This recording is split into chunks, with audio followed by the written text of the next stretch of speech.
Hi there guys, how's it going? So we have had a update, shall we say, from Lewis Steele, who seems to be like the upcoming journalist regarding Liverpool. He's done like a bit of a Q&A. So some of his answers are quite interesting. So I thought we would cover those today on the channel. If you like this video, guys, obviously make sure you're hitting the like button and subscribing and leave a comment as well. I want to know actually, like, your opinion. What's going on, guys? What do you think? What do you think about all this stuff that's being brought up by Lewis Steele? So I have made some notes because obviously I can't read it out verbatim. It's it's behind a paywall and everything like that, which I did pay for. But yeah, I've made some notes and stuff so I could go over it for you. So he starts off about that Antoine Semenyo links. Is that how you pronounce his name? The lad from Bournemouth. He says that Liverpool have held him in high regard since earlier this summer, with internal discussions about his versatility across the front three. And this was around the same time, apparently, that Liverpool were scouting Ekitike. The background behind it all with Richard Hughes is the link makes sense because Richard Hughes is now Liverpool's sporting director, and he was the one that originally signed the player for Bournemouth, having followed him closely since his Bristol City days. So that prior relationship keeps the door open. The player has been excellent this season, becoming a standout fantasy football pick, according to the article, showing a real end product improvement, so his stock is rising. With Salah expected to move on in the near future, I personally think we may see Salah move back come the end of this season. Semenyo could be viewed as a lower cost Premier League ready option who would fit Liverpool's pressing system. However, he's more of a one to watch than an active target right now. Liverpool may return to him in the future windows if other targets fall through. So for me, out of this, it's interesting that the interest was real earlier this year, but it's apparently cooled down a little bit since. There's no active negotiations, which obviously there wouldn't be because there's no window open. He's obviously still admired. And it mentions a little bit like, it kind of feels like the groundwork's being kept there so they could come back to it rather than it being like an imminent transfer. So I don't know, guys. Like, let's have a look at his stats. I should have actually got this ready, but as you know, I never do this, even though I've made notes for this one. Let's have a look. How do you spell his name again?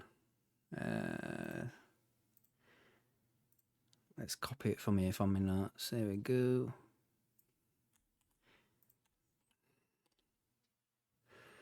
Let's have a look. So he's 25 years of age. Probably a little bit on the old side for Liverpool. Premier League this year, 7 appearances, 6 goals, 3 assists. That's not bad. Carabao, 1 appearance. So he's pretty much got a goal a game so far this season, guys. So that's not too bad at all, is it? You can't turn your nose up at that at all. So yeah, let's see what happens. Like, personally, I think it's probably going to be someone like an Olise, which we're going to cover next. But we'll see. Next up then, so he's talking about Olise and Adam Wharton.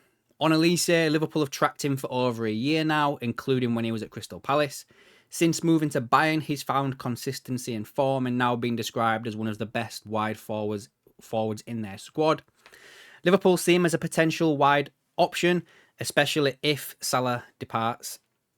And the interest is not active as of right now, but again, one to watch. Adam Wharton, actually go back to that. So, like, yeah, for me, Olise is the one that kind of screams out and makes a lot of sense. Again, he's younger than Semenyo. Is that how you say his name? This is his in the Bundesliga. 6 games, 3 goals, 3 assists. Champions League, 2 games, 1 goal, 3 assists. The Pokal, which is obviously the German Cup, 1 appearance, 1 goal. So overall this season, he is currently on 15 games, 8 goals, 8 assists. That's pretty good. The only caveat for this is obviously he's probably worth about 100 million. So, again, it ties back into Liverpool having to obviously move on from Salah next summer, get some money for him, and then you wouldn't really have to fork out so much for Olise. But again, I'm going to talk about Adam Wharton as well, obviously. But this kind of, for me, is what I think Liverpool will do next summer. I think they'll get a centre-back. I think they'll get a defensive midfielder. And I also think they'll get a wide forward as well. And that'll probably be what we do next summer. But we'll have to keep an eye on it, so we. Next up, Adam Wharton. Again, he's been on Liverpool's radar since his Blackburn days. Palace are working on a new long-term contract for him to increase his value. Liverpool are among several English clubs monitoring him closely, including obviously Real Madrid. We've heard about that. There's not been a formal approach yet. Internal admiration exists for his intelligence, ball control, and maturity. Again, I would not be surprised if Liverpool make a move for him. For both players, he does also kind of mention about the England World Cup factor. It means their price tags could skyrocket if they perform well. So Liverpool's strategy might be to make a move for them before the World Cup, to avoid inflated fees. So again, makes a lot of sense. If Liverpool can do any sort of business next summer, get it done before the World Cup starts. Talking about Marc Guehi, he says that the medical was halfway complete before Palace pulled the plug. Liverpool were very close and the 100% interest was genuine. Liverpool still want him and sources suggest it wouldn't be difficult to revive the deal next year. The only debate is whether it'll be January or the summer. January is unlikely, but Liverpool have played down deals before that later happened. And then obviously goes on to say, Liverpool need him because of Leone's injury that is ruled out basically for the season, Gomez's fitness record and Konaté's inconsistency. Guehi would walk straight into the starting 11, which is what I've said, and would bring balance alongside Virgil van Dijk. He basically says that he reckons Liverpool will return for Guehi, especially if the defence continues to look fragile. He remains the priority number one at centre-back. He then talks about Federico Chiesa, which if some of you guys have been around these parts for a bit now, you'll understand my thoughts completely and utterly regarding Chiesa. Like, I think there's more going on behind the scenes than what we're being told. So, yeah. He goes on to mention his numbers. So he scores a goal every 63 minutes, which is elite. Strong showings in the Carabao Cup and off the bench in the Premier League. Despite this, Slot barely plays him, often using him for 10 minutes or less. He even declined an Italian call-up, possibly for fitness reasons or something deeper behind the scenes. He goes on to say the possible issues could be fitness, trust, or tactical fit, which I don't think is tactical fit whatsoever because he plays good. Some whispers suggest it's not injury-related, which makes the situation even stranger.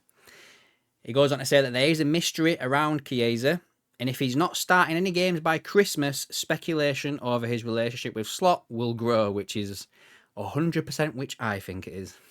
I honestly think that there's something more going on there with them. Now he's going on about the Liverpool transfer strategy, and he mentions how Liverpool have moved away from the old prove them wrong signings, including Salah, Firmino, Robbo, to instead sign ready-made stars like Wirtz and Isak.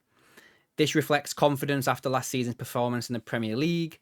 The success under Slot made Liverpool an elite destination. Even Wirtz and Isak likely wouldn't have joined had City won another title. The downside, bigger signings equals bigger scrutiny. Fans expect instant results, hence the overactions over one poor performance. I think we've been pretty poor all season. I don't think any of you would debate that.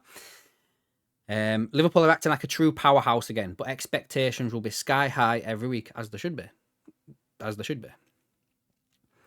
Konaté contract talks began a year ago. Konaté confirmed publicly 9 months ago that he'd been offered a deal. Real Madrid are watching, just like they did with Trent. It's a very similar situation to Trent, where things are being dragged out before being resolved later. Liverpool are keen to extend, but progress has stalled. He goes on to say there's no reason to panic yet, but if no progress by January, Madrid's links will intensify. I fully expect him to be gone, guys. I do. Arne Slot's contract. His agent is working on a new deal. Liverpool want to secure him before next summer, so he doesn't enter the final year of his contract. Klopp's first renewal came within 6 months of joining Liverpool, and Liverpool want to mirror that urgency. Slot has indicated he's keen to stay, and earlier talks have already taken place. Lewis Steele expects Slot to sign a new contract before the end of the season, and Liverpool see him as their long-term figurehead post-Klopp. So there you have it, guys. That's pretty much it. So just to quickly summarise it for you, Liverpool are admiring Semenyo, but no active talks. Olise and Wharton are ones to watch. Guehi was almost done, and it probably would happen again this year. Chiesa's treatment is a little bit baffling, given his impact on the team, which I've said. The club's transfer policy has evolved, proving stars now over potential projects, Konaté's renewal, and then obviously Slot's contract as well. So there you have it, guys. That's pretty much everything that was in the article from Lewis Steele. Let me know down below what you think on all this, guys. I mean, it's all a little bit about nothing, if I'm being perfectly honest with you. I don't think there's anything new in there. I mean, I personally think that Konaté is gone. I do think Olise and Wharton are on the list. I think Slot signs a deal. I'm not so sure about Semenyo at Bournemouth. I've got to get his name right. But yeah, that's my opinions, guys. Now let me know yours down below in the comments, and I'll catch you in the next one.